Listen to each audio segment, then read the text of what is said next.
You know that person who disappears for a while? Not because they're angry, not because they don't care, but because they just need space. If you're someone who genuinely enjoys being alone, not lonely, but alone, then this video might explain something about you that most people misunderstand. Because society treats solitude like a problem. If you spend too much time by yourself, people start asking questions. Are you okay? Don't you get bored?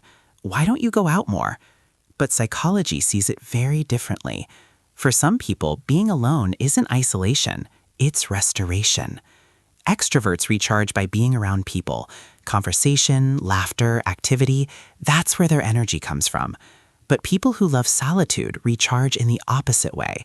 Every social interaction, even a good one, slowly drains their mental energy.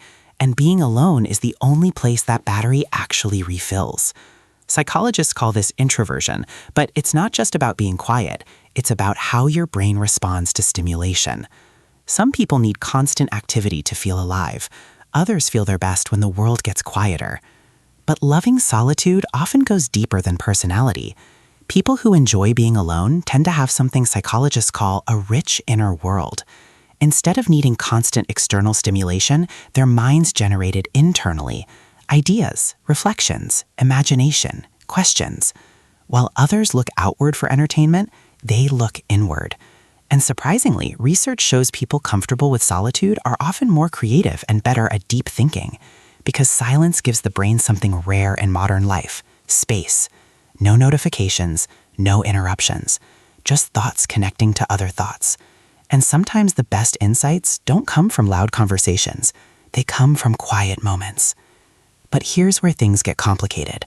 Not everyone who spends time alone is doing it for the same reason. For some people, solitude is peace. For others, it can become a form of hiding. Social anxiety, past rejection, feeling like you don't belong anywhere. In those moments, being alone doesn't feel freeing. It feels safer. And there's an important difference between choosing solitude and feeling trapped in it.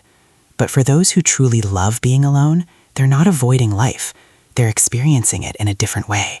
They notice things other people rush past: the quiet of a room, the rhythm of their thoughts, the strange comfort of having nowhere to be and no one expecting anything from you. And in a world that constantly demands attention, performance, and noise, that kind of quiet can feel like freedom. So if you're someone who enjoys spending time by yourself, who sometimes disappears just to reset, who feels more like yourself in silence than in crowds, you're not strange. You're not antisocial. You might just be someone whose mind works best in stillness. But I'm curious, do you enjoy being alone? Or do you think people just say that to hide from the world?